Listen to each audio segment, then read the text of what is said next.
I know you've seen them. Internship horror stories. Today we're going to be talking about the 4 internship mistakes 95% of students make so that you don't make them and can succeed in your internship. Now, there are more than 4, but this is a great place to start. New to my channel, hi, I'm Jerica, and I love creating videos and online courses to help students succeed in college. And so if that's your jam, you can click subscribe and I'll see you on the other side. So the first internship mistake that a lot of college students make is actually not networking. Failing to connect with colleagues and industry professionals while they're in the internship really does limit your opportunity for mentorship and future career growth. And so what I recommend before you even start your internship is to check for people on LinkedIn that are alumni of your school to see if anyone from your school is part of the internship. And I'll show you how to do that right here. So we're gonna go to LinkedIn, you're gonna go to the alumni tab, and you're going to check here if anyone from your school has, for example, you have an internship at Google, has attended Google, right? And if they are, you want to send them a message letting them know that you are interning at the company and you would love to talk to them to hear about their experience. And so that's going to help you with that first internship mistake, which is not networking enough. Also, while you're at your internship, another way to network is ask to be introduced to other team members and learn about their roles.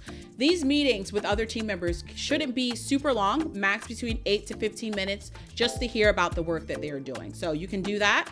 And then finally, participate in the company outings. I want you to join the summer softball game or create a volunteer opportunity or join a volunteer opportunity. The second internship mistake that a lot of students make is either the intern is overly needy or conversely, not seeking clarification when needed. And that can lead to a lot of inefficiency. So what I recommend to just clear up all of this is that you set up a weekly meeting with your boss that shares your greatest hits.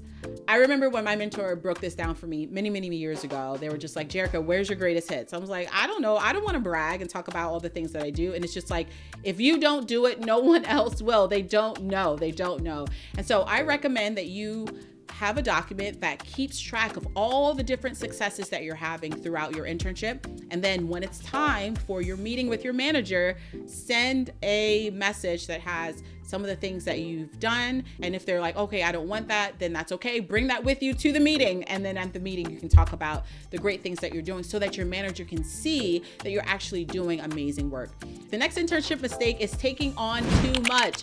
Overcommitting to tasks without considering your personal capacity often results in poor quality work. And I see this so much when students really want to do a great job, right? You really want to do a great job. Interns come in, they're like, I want to do a great job. So you ask them to do this, they say yes. You ask them to do this, they say yes. They say yes. It's like, when do they ever say no? They don't say no for some things.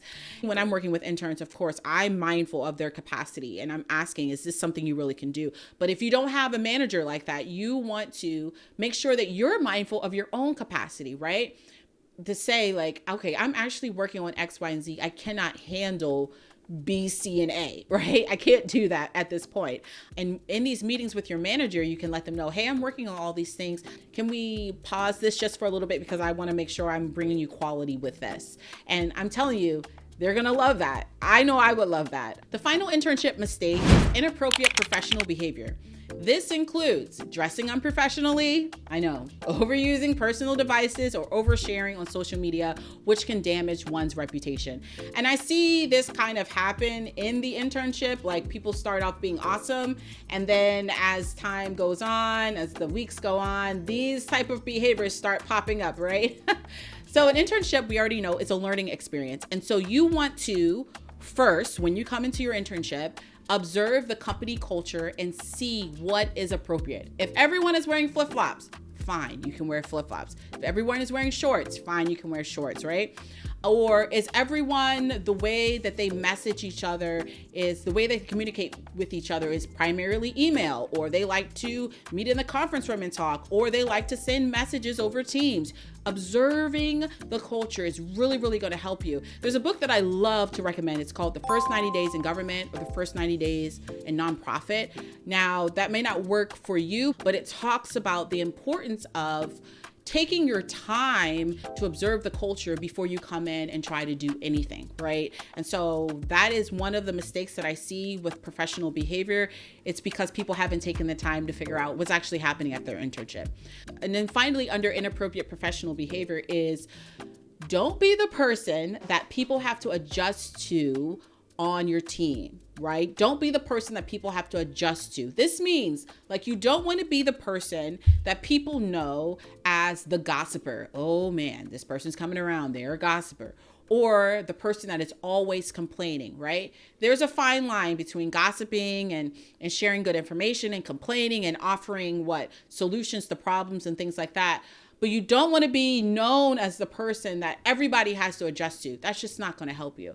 And so these are some of the mistakes that college students make when they are interning. And now that you know them, you don't have to make them, right? You can just pull them out of your whatever you're doing right now and say, no, I'm not going to make them anymore.